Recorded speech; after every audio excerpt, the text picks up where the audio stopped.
Hi friends, and welcome to today's Tuesday travel blog, where every Tuesday I post a new video about the cool things that I've done and the fun places that I've been as I travel cross country in my RV. Don't forget to click like, subscribe, and the bell icon so you can get notified of all of my videos.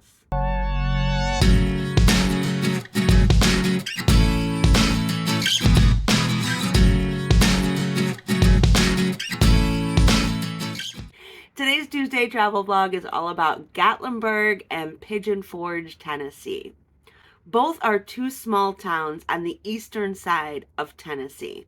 And you really can't talk about one without talking about the other. These two towns are very closely connected, even to the point that there is a shuttle that will run you between both Pigeon Forge and Gatlinburg. For centuries, the Native American hunters would traverse Indian Gap Trail, which brought them into the Smokies where they could hunt for their game. Along that trail is where several little towns, such as Pigeon Forge and Gatlinburg, started to take root. Starting with Gatlinburg. So Gatlinburg is known as kind of the gateway to the Smoky Mountains. In 1856, a post office was established at the general store of Redford Gatlin, hence giving rise to the name Gatlinburg. I first went into Gatlinburg so I could visit the Smoky Mountains. That was my main goal. So while there's no fee to get into the park itself, if you plan on parking anywhere for longer than like 15 minutes, you do need to pay to park. It's only a $5 fee, but that means you have to stop at the visitor center to get your parking pass. The Great Smoky Mountains, established in 1929, is America's most visited park. It straddles the border of Tennessee and North Carolina. So I was here in March, so not quite ready yet for that spring bloom, but just some stunning views overlooking the mountains, the mountain streams, and plenty of options to hike. In fact, the Appalachian Trail goes through the Smoky Mountains. The Appalachian Trail is one of the most famous trails that people tend to strive to walk. It goes from Georgia all the way to Maine. To do the whole thing takes you about 5 to 7 months, depending on how often you stop or how fast you walk. I did decide to go for a little hike on the trail. I mean, it was just a morning hike. I was only gone a couple hours. We're not talking anything major, but it was fun to be able to say that, hey, look, I hiked the Appalachian Trail, even if it was just for a little bit. Coming down out of the mountains, I then decided it was a good time to explore Gatlinburg. Parking in Gatlinburg can cost anywhere about $20. So I parked at the visitor center, which is free, and then took the shuttle bus, which is also free, into town. Traffic. Anybody who's ever been to Gatlinburg will tell you how bad the traffic is. Now, I did not know this before my visit, but I've spoken to quite a few people since then, and it gets really bad, especially in the summertime. Now, I was on that bus from the Welcome Center to the aquarium where it drops you off, and that took almost an hour to go maybe about 20 miles. The town itself, though, is very walkable. Lots of different shops, malls, fun things to do. One thing that I've noticed actually quite a bit in Gatlinburg is the abundance of different styles of tastings, whether it be wine or cider, and they're all free. After being stuck in all of that traffic, one of the first things I did was popped into this cidery to have a tasting to help take the edge off of the amount of people that are here. But a lot of fun things to do in Gatlinburg. There are mountain coasters, there's mini golf, there's arcades, wax museums, and Ripley's Believe It or Not. Plenty of fun things to do. So what I decided to do was recommended by some people that I met, and it was the Skylift.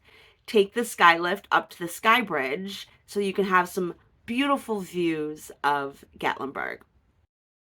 So why don't you come along with me and experience my journey on the Skylift? We are taking the sky lift here in Gatlinburg up to the top to get to the sky bridge. So those of you who know me know that I am extremely afraid of heights. This little ride, even though I am not that far up, is already giving me anxiety. But I'm doing it, and here I am. Yeah, I'm already freaking out. And just if riding that wasn't enough, I'm now going to walk across this sky bridge that is shaking and wobbling.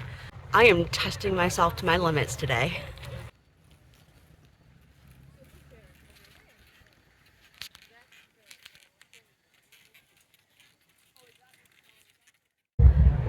Okay, here we are. I am on my way down, and looking down is even worse.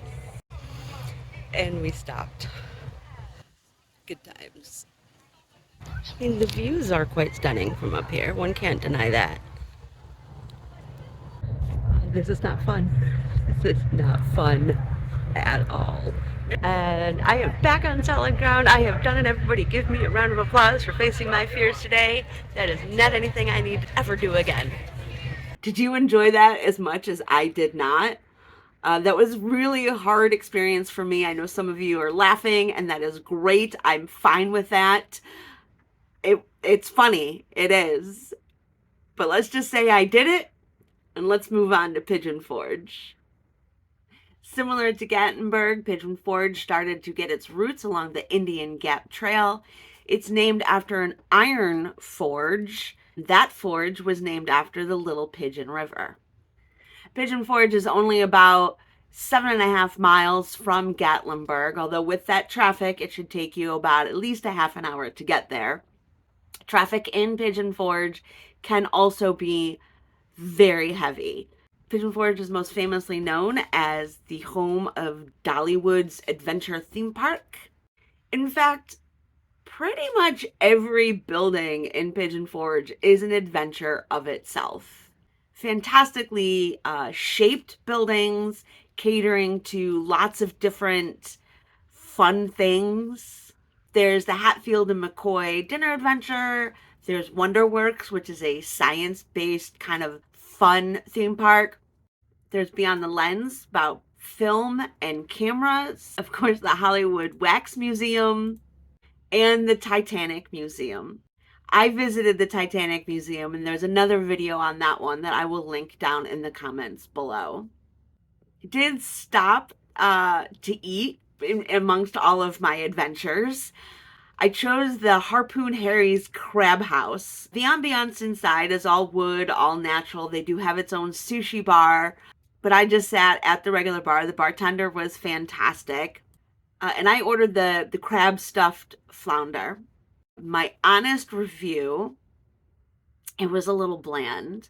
While the lobster sauce over the top was quite delicious, the rest of it was kind of just under-seasoned. I mean, it was good. It was edible. I ate it. My biggest thing with the rice underneath, and let me show you the picture again. When it says that it comes with a rice pilaf, this is kind of more of a Spanish Mexican rice that has like corn and those kinds of spices in it. The two really didn't go together. I didn't eat any of the rice, mostly because I also don't like Spanish rice. I love rice pilaf, but not one that has more of those Spanish rice flavorings. So my dish was okay. There's so much more to explore in Pigeon Forge and Gatlinburg. I wasn't there for very long. I really actually enjoyed both areas.